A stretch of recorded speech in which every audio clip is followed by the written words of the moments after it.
Didn't see you there.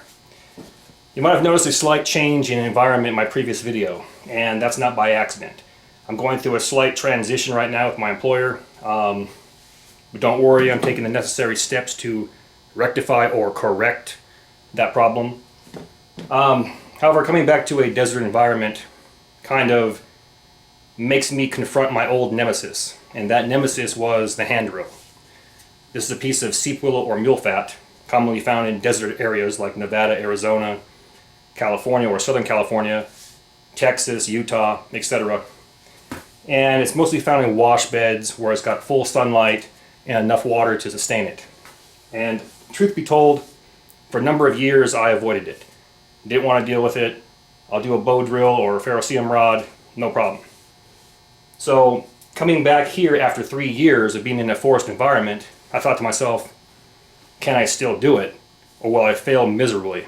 So today, I went out and scouted some new areas, and I found some sheep willow or mule fat, and went ahead and collected it.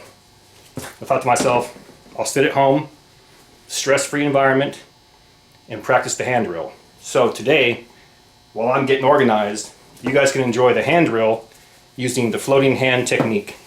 Enjoy.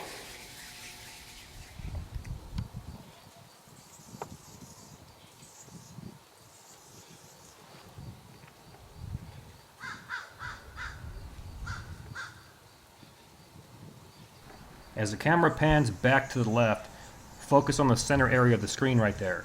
That green foliage is sheep willow or mule fat. It's right there in the open where it can collect the sun rays, and it's inside of a wash bed where it has access to water.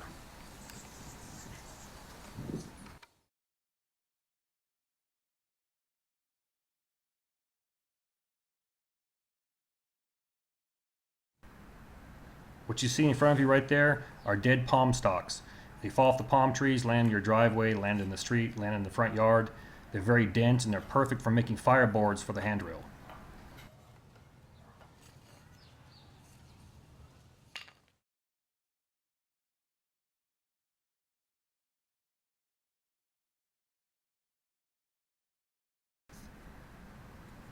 Go ahead and find the straightest and the flattest piece possible and cut it off. Then take a knife and you want to carve the top and the bottom to resemble a 2x4. Then go ahead and carve the sides as well. And the last thing you want to do is you want to pick a spot on that fireboard for your hand drill spindle and carve a small indentation.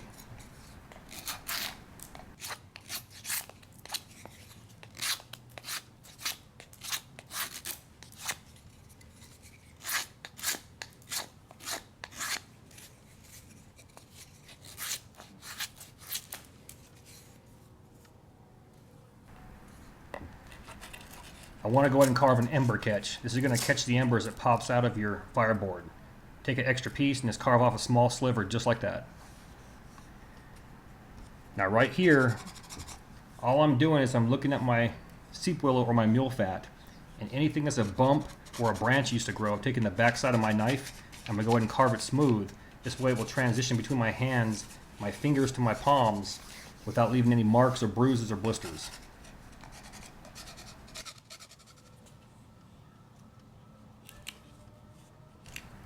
Go ahead and look at your hand drill spindle. One end should be fatter or thicker than the other. Go ahead and crown the end off. You're going to use that end right there to make contact with your fireboard to create your ember.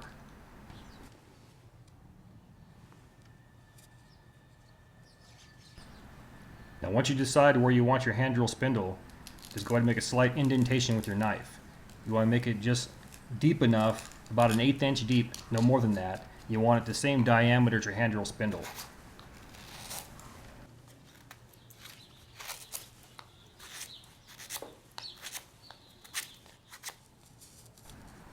Looks pretty good to go. I'm about a 1/4 inch from the end of my board. I like it. So from here I'm going to sit down, put my left foot on my board to stabilize it. I'm going to go backwards and forwards with my hands all the way from the top to the bottom. I'm going to produce smoke and heat. We're not trying to get an ember.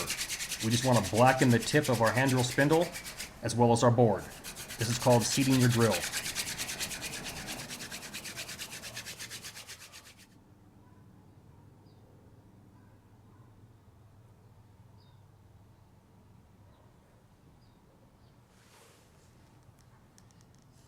Once your drill's been seated, you can carve your notch. I'm going to go ahead and carve a pie notch right here. Notice how I'm going to score the top as well as the sides. Once I've scored them, all I got to do is remove that material. I want to remove the material approximately anywhere from 25% to 50% inside of my indentation.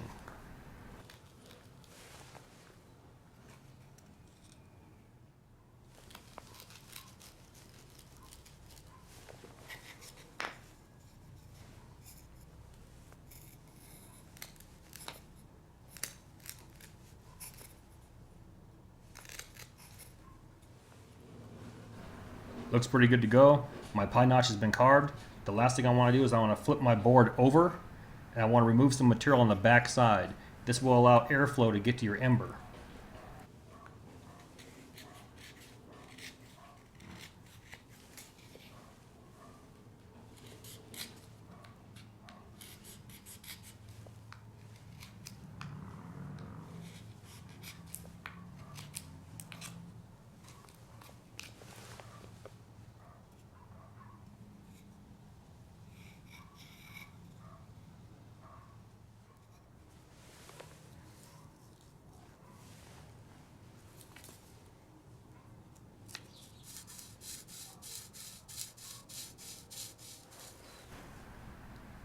The important thing with a hand drill is you want to be comfortable.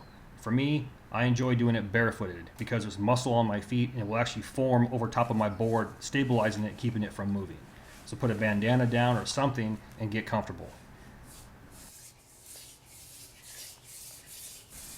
What you see right here is called the floating hand technique. My hands are floating in one spot. I'm going down and away, down and away, down and away. I'm utilizing the spindle between my fingers or my fingertips all the way to my palms and back and forth. You want to keep your hands straight out in front of you, your arms parallel with the floor or the deck, about chest level. If you notice, I can walk up the spindle as well as down the spindle using this method. Stay in one spot or go up and down. Once you master this, all you got to do is stay in one spot and gently apply pressure.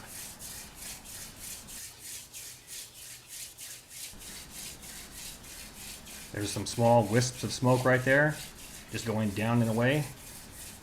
We're warming the board up. We're not working too hard. I can look down in front of me. I can watch the notch fill with powder. Once that notch completely fills up, I'll add some more speed and downward pressure. We'll hit about 800 degrees Fahrenheit, and you should have an ember.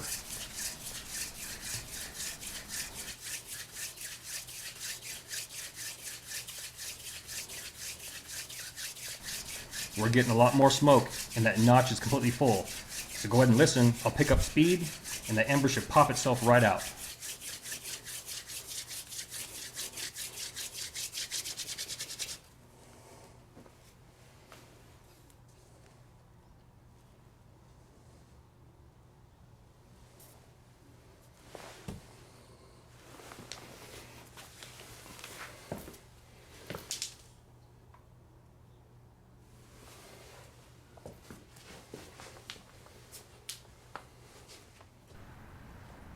And there you have it, just like riding a bike.